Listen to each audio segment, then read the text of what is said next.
All right, Math 2, Unit 7, Worksheet 1, Radicals and Pythagorean Theorem, Even Solutions. So we want to break 24 down, so I will go, I know it's even, so 2 times 12 is 24, and 2 times 6 is 12, and 2 times 3 is 6. Looking for pairs. Pair of 2s, this one gets out, this one gets killed. So we have 2 root, well, the 2 and the 3 are stuck inside, so we'll put them back together. All right, number 4. Let's make this a little bigger for you. All right, so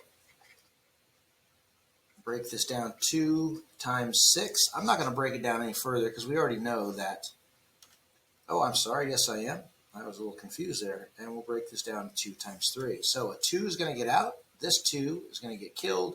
And that 3 is stuck inside. When you get out, you multiply. So 2 times 10 is 20. And square root 3. All right. Number 6. All right, when we multiply radicals, we multiply what's out in front. So 2 times 3 is 6. And then we end up with the 15 and the 20 under the same roof. So we want to break these guys down to its smallest part. So I know 15 is 3 times 5. And I know 20 is 5 times 2 times 2. Remember, we're looking for pairs. The 3 is all by itself, so it's stuck inside. Got a pair of 5, one gets out, one gets killed. A pair of 2s, one gets out, one gets killed. So let's see, the 5 is getting out, and the 2 is getting out.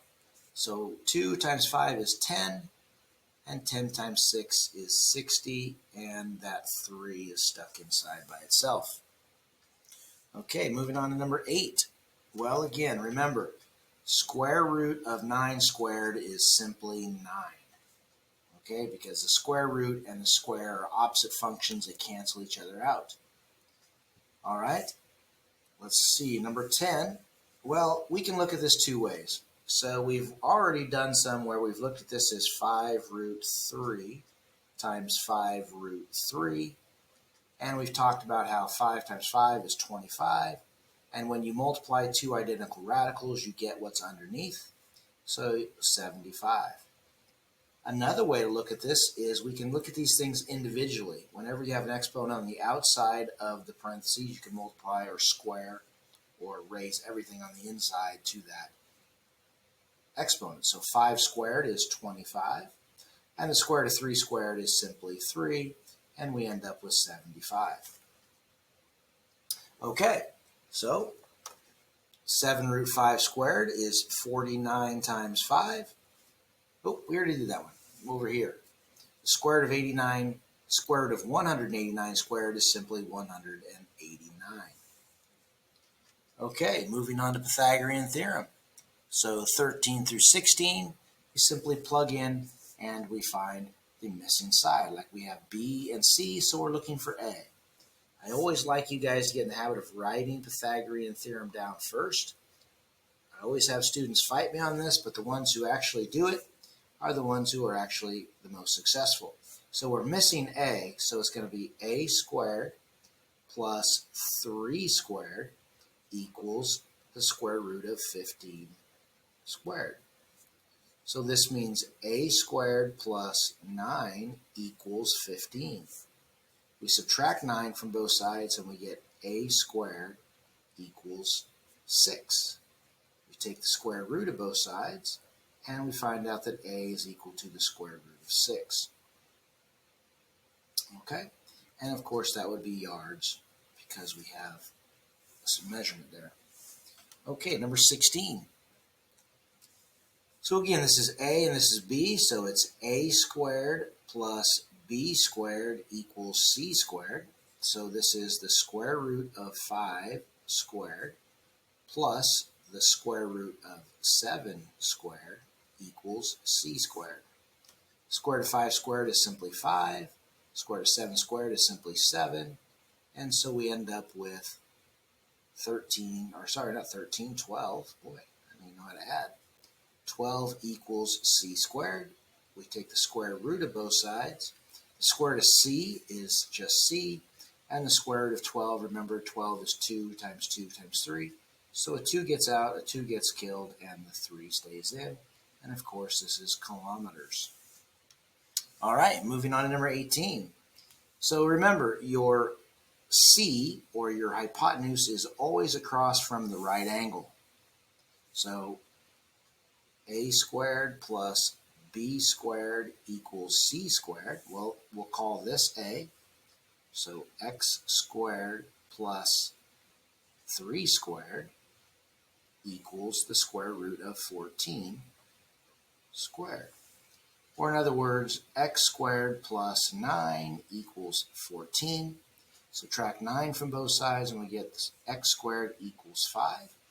We take the square root of both sides. The square root of x squared is simply x, and the square root of 5 is the square root of 5. And of course, this is meters. Units are very important. Okay, moving on.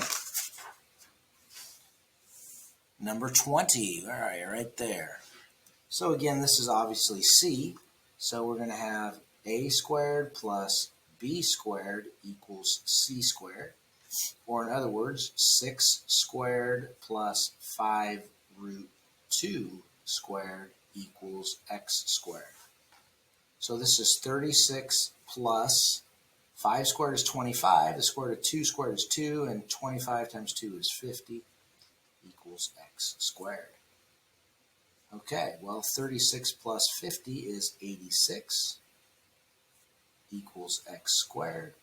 We take the square root of both sides. The square root of x squared is x. And let's use our calculator here for this one. The square root of, I'll show you how I do that. Here's our square root, so it's second button, square root, and I believe we had 86. Let me double check, yes.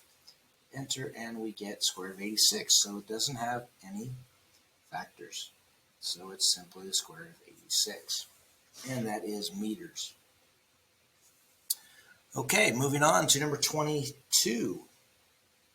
All right, so we know here we're trying to find out, is this a right triangle?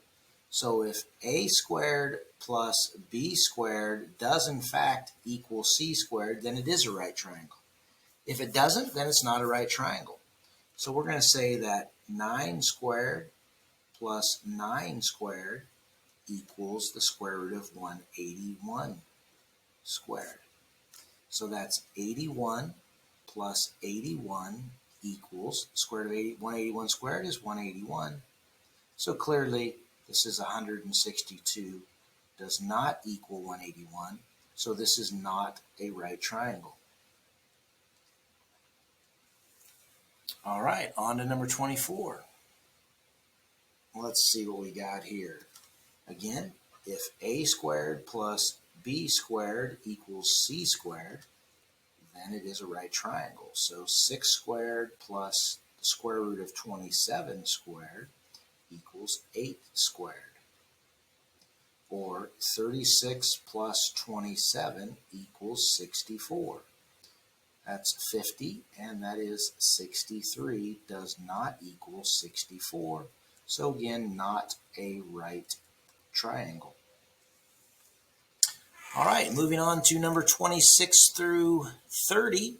We're trying to rationalize the denominator, meaning we cannot have an irrational, a square root, in the denominator. So for this guy, we're going to multiply top and bottom by 6. Well, it's 5 times the square root of 6 is simply 5 root 6. And the square root of 6 times the square root of 6 is 6, and 2 times 6 is 12. All right, number 28. Well, we're going to multiply top and bottom by the square root of 7. The top is 6 times square root of 7 is 6 root 7, pretty easy. On the bottom, we have the square root of 7 times the square root of 7 equals 7, and 7 times 3 is 21. All right, last one. Well, we're going to multiply the top and bottom by the square root of 2, and we end up with 2 root 7 times 2 is 2 root 14, and square root of 2 times square root of 2 is 2. 2 on top and bottom cancel each other, and we end up with the square root of 14. All right, thanks for playing.